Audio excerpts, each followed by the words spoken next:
Hello, everyone, and welcome to Unit 2. So, moving on, we're going to be talking about the annotated bibliography and the online databases. So, in the last unit, we kind of just did a general overview of what makes a strong rhetorical argument, and this class is geared towards making rhetorical arguments in a professional and an academic sense. So, that means we're going to be learning how to write research essays with the kind of professional affordances available to us. We're going to be learning how to use strong academic libraries with an academic and a professional voice, but most of that starts with research. And research usually accumulates to what we call an annotated bibliography. And spoiler alert, an annotated bibliography is quite literally a list of sources and a summary. So today we're going to be talking about what sources are and how we gather those sources into our major assignment, which is that annotated bibliography. So let's get started. So the task for this unit is to compile, annotate, and cite a list of sources. So I'm going to define those three terms really quickly. Compile is quite literally go out there, look, and collect a source. Annotate is to give a summary, and I'll give a tutorial on how to do that. And a list of sources is a list of things that I'm going to make the executive decision to require, but it is a list of peer-reviewed sources and a list of academic articles. So this will involve a number of skills that you have already developed, especially the skills of summarizing and evaluating text. You will develop or hone several new skills. For example, you will learn how to navigate online databases and cite sources using MLA style guide. So let's start that really quickly. Let's start with the purpose of annotated bibliography. So, as a researcher and as a rhetorician, you would compile an annotated bibliography to keep track of the sources you read on a given topic. And the annotated bibliography just helps you organize information and remember what it is that you find valuable. The next would be to actually screen your sources. So another reason you might make an annotated bibliography is to share that with other people. An annotated bibliography gives you kind of something to talk about with other people, other professional people. You all may have a major, so you share sources, share the things that you've read. And the execution. So the annotated bibliography is composed of a series of entries or a list. So with your source, you will be creating an annotation. So an annotation is the text that goes along with the thing that you're reading. It's a summary, and the summary or the annotation has two parts. You can see down here. So an entry has two parts, and this is important, so I'm going to read it verbatim. A citation. This is the bibliographic information that helps another researcher find the text or remind you of where the text is located. So a citation is just a MLA citation. Next, you have the annotation. This is a paragraph-long description and evaluation of the source's content. So think about each source and the source's annotation as an abbreviated version of what you did in a summary review assignment. That is to say that each annotation should do two things: summarize the source's content and offer a statement about the value of the source's content. Okay, so let's break that down. But before we do that, let's look at this quick note on citing sources. So for all the sources that you cite, you will need an author, a title of work, a date of publication, publisher place in publication, and a mode of access, online or in print. It's definitely going to be online given the nature of the world in this course, but it'll also be in MLA style. So I have a link to the Purdue OWL site for you to look at MLA, but we will go over it in this next few slides. So what makes a good annotation? Good annotations are concise and they have precision. So brevity is key when you're making an annotation. Again, an annotation is just a summary and quick notes about the sources that you've read. So you don't want it to be too long, but you do want it to be short enough that every word counts. And the next is accurate. So be sure to accurately detail the nature of the source and the information inside of it. Objective, be objective with your annotation. This really isn't the place to state your opinion on quality, though that can be a factor sometimes, but be broad and objective with your annotations and synthesis. So good annotations also identify threads and places where the sources all seem to diverge or intersect widely.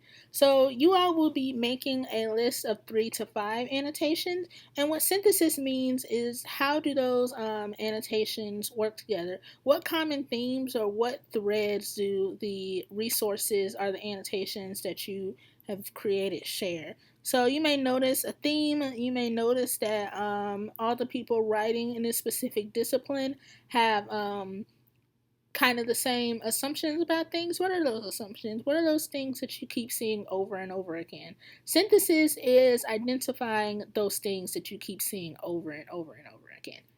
Okay? So let's talk about how you would write your annotated bibliography. So first you would need the citation. Remember I talked about MLA citation a while back. So what you would do is identify the basic bibliographic information.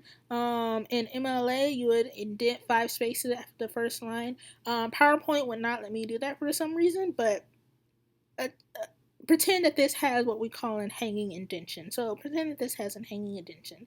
And if I go back a little bit, you see that the basics of a citation is the author, title of work, date of publication, publisher and place of publication, mode of access online and in print. Let's talk about how that ends up in an MLA format. So this is MLA format. Let's say we found a source, we found an academic paper, and this is the name of the academic paper. So we have the author, Smith Cassandra, the title, The Great African American Novel. The title is italicized. The place of publication and the publisher, Chicago Self-Published University Press. The year 2015 and the mode of access, which is print. So this is the very first part of your annotated bibliography. So remember here, citation has 2 parts, a citation and an annotation. So here in MLA, this would be your citation. This would be step 1.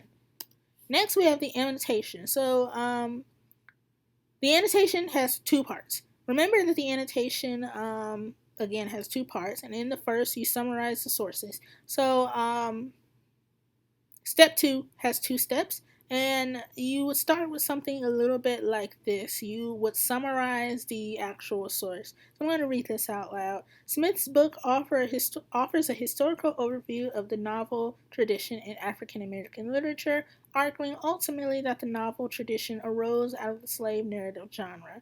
Specifically, she identifies Frederick Douglass and Harriet Jacobs as the literary ancestors for early African American novelists such as William Wells and Charles Chesnutt. Okay? Step 3 is the second part of writing your annotation. So if our annotation has 2 paragraphs, and it will have 2 paragraphs, the first is again the summary, and the second would be an assessment of the article's value. So I'm going to read a few sentences from this second paragraph.